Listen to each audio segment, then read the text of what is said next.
Valentine's Day last Saturday night was absolutely perfect, where love was definitely in the air for music lovers all across Sydney, especially for those at Ed Sheeran. Hey everyone, Brendan the Blind Guy here, and welcome to the Boombox. Just give me that boom, boom, boom. Just give me that boom, boom. Okay, so first up, I'm sure everyone is still buzzing and talking about Valentine's Day last Saturday, where the one and only Ed Sheeran was in the country, in Sydney specifically, doing 3 shows at Accor Stadium for his Loop World Tour, where, as per Valentine's Day really requires, there was more than one wedding proposal during Ed's popular song Perfect. In fact, a record-breaking 6 proposals during that concert. So, that would have been absolutely perfect.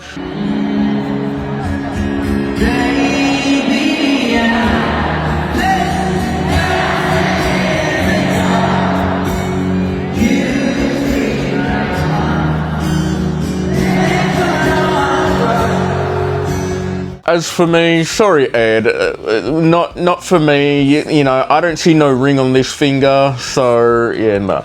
But honestly, I really wish I was at one of those concerts. It would have been absolutely incredible. Okay, also during the second show of the 3 nights at Accor Stadium on Valentine's Day, Ed Sheeran brought up Irish Celtic folk band, I hope I'm pronouncing this right. ChatGPT tells me to pronounce it Bioga, but I'm sure all of the Irish people out there are probably going, "Oi, Brendan, that is not how we pronounce it, mate. Just no, just shut up." I do apologise, I really do. And my phony Irish accent does need improving. Ed brought up Bioga, who have collaborated several times with Ed in his music, up on stage at the Accor Stadium, which was pretty epic, sharing the spotlight with another band and, well, other people on stage, because, for those who don't know, Ed Sheeran's concerts at these massive stadiums, it's just him on stage. No backup singers or dancers or instrumentalists. So it is pretty incredible that he's able to sell out these massive stadiums, just him. Okay, also on Thursday night, which was probably the day Ed got into Sydney, he didn't waste any time, because that Irish Celtic folk band Bioga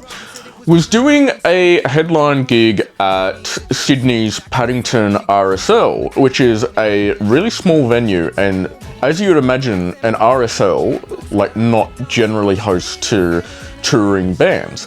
So Bioga did a show of theirs at that small venue, and then announced that they're bringing out a special guest, and bring out Ed himself.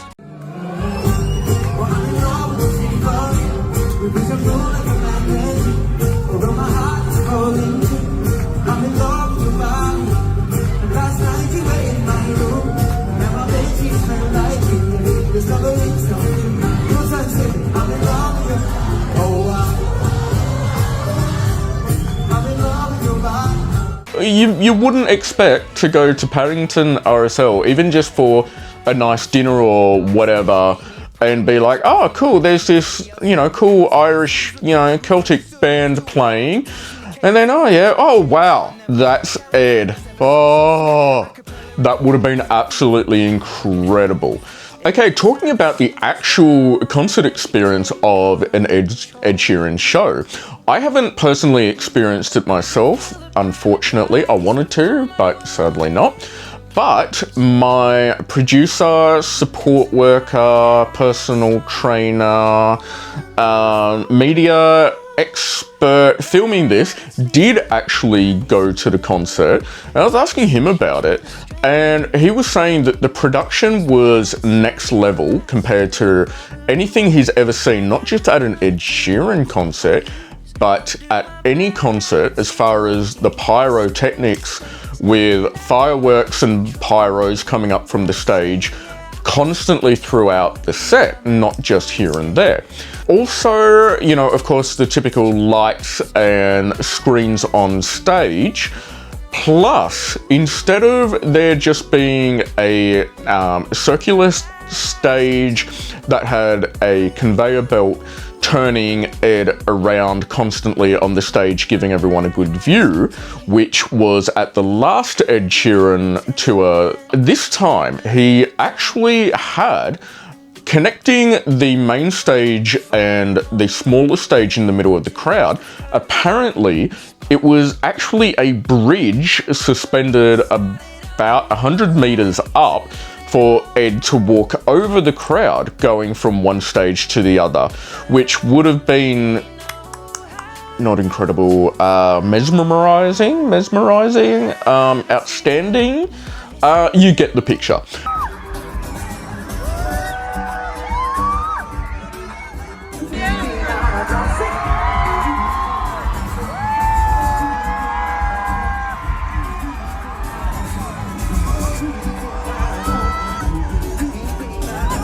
So, and apart from that, the sound, he said it was, you know, perfect, crystal clear, entertaining, played all of the hits that you'd expect, know and love.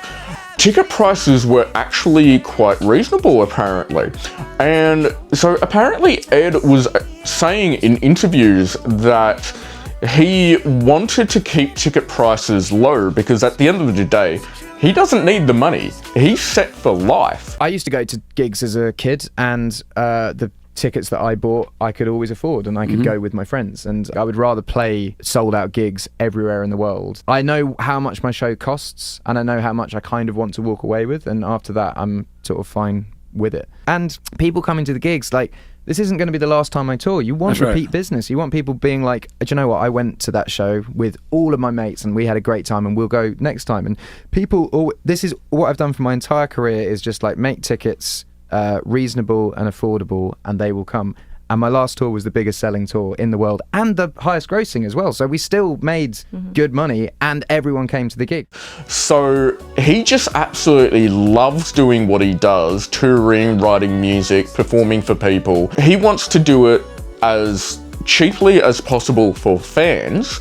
Yeah, instead of, you know, charging top dollar, because he remembers he always wanted to go see live music, you know, growing up and couldn't afford it a lot of the time.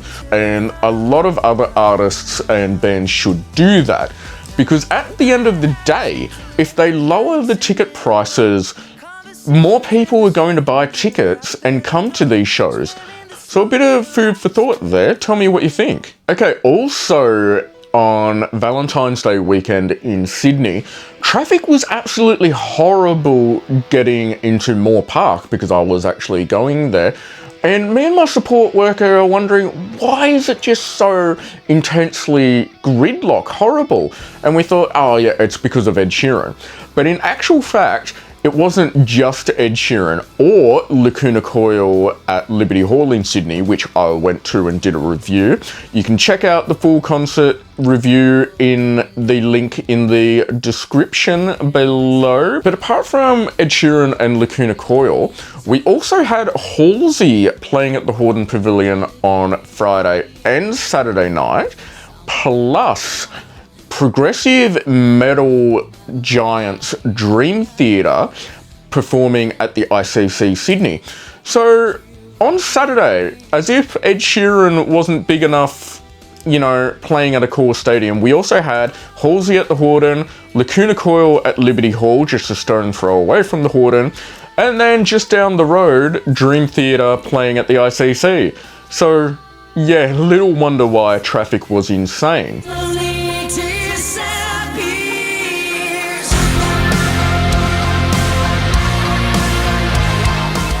But my experience at Lacuna Coil, it was absolutely amazing.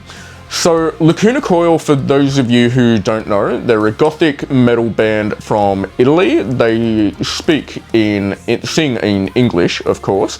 Their music ranges from gothic hard rock in their earlier stuff to like full-on gothic metal in some of their latest stuff. So it doesn't matter if there are, tracks that you don't necessarily like too much, because as long as you're into rock and metal, Lacuna Coil's got something for everyone, really, that they're reminiscent of Evanescence with some of their tracks, a bit of, Hailstorm. But anyway, they've got a bit of everything for rock and metal fans.